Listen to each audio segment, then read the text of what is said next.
Okay, welcome to video 11.9. Today we're going to be talking about graphing quadratic exam and application problems. So in this first question, this was an old exam question. It says that a football player attempts to kick a football over a goalpost. The path of the football can be modeled by the function, and they give us this function h of x, where x is the horizontal distance from the kick and h of x is the height of the football above the ground when both are measured in feet. So the key information here is the function that I already highlighted and that these are both measured in feet. On the set of axes below, we need to graph the function over, and they give us this specific interval. So they are telling you that your x values need to start at 0 and only go up to 150. Now they are also giving us the number of hash marks so that I know how much I have here.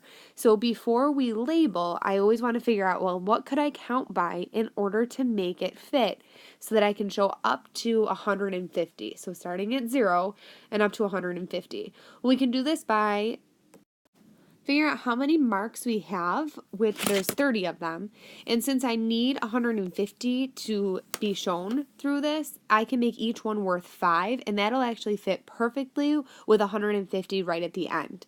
Now, you could count by something else, like say tens, but it's just going to be that you're not going to take up the entire graph, and it might not show the nice arc and the nice path the same way. So we're going to make sure that we stretch as far as we can, starting at the point right here, 0, 0, and moving as far on this axis as possible. And that's by counting by 5s. So I'm going to label from here to here, counting by 5s. So when I did that, I just counted and wrote every other. So it looks like I counted by 10, but if you look, each mark is worth 5. So it's 0, 5, and then 10, 15, 20. I just marked every other up to 150, and that fits perfectly going from here to here.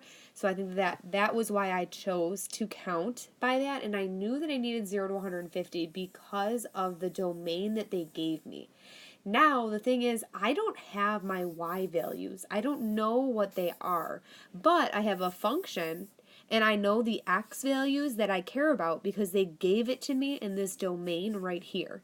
So that means that I need to put this function in y equals and go to the table of values. So first, let's do that. Go to y equals in your calculator and put parentheses around the fraction. So it'll be y equals parentheses negative 1 divided by 225 end parentheses, then x squared plus parentheses 2 divided by 3 end parentheses x. If you have the older calculator, if you have the newer calculator, you can just put those as fractions. If you need help with any of that, please see me in class so that I can help you know how to enter that into the calculator. Now when you do that, if you'll notice, in the calculator, I start seeing a lot of decimals and things that don't look well. Even if I started at an x value of 0, which I know from the domain and from my graph, that's where I need to start at. When I look at that value, it's 0, 0, but then at 1, it's a decimal. And that continues for 2, 3, 4, and I keep moving. I see a lot of decimals. I don't want to try to graph any of those decimals. So I'm going to keep scrolling through to find the next nice point. And it happens at 15. At 15, the y value is 9. So that tells me that that's a good point. So then I see that means that I really don't care about the in-betweens. I want to count by 15 and see if I continue to get nice points. So if you'll remember how to do that, you need to hit second window for table set. You need to tell the table to start at 0, and then you'll see that triangle table, which means the delta or the change in the table, and we want to change that to 15, so it counts by 15. Then if you go to the table, now we see a nice graph where I can see 15 is with 9, 30 with 16, 45 with 21, and so on and so forth, up to 150 back at 0.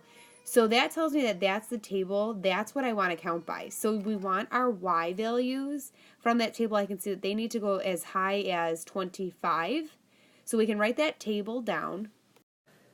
So again, I copied that right off of my table once I changed the settings.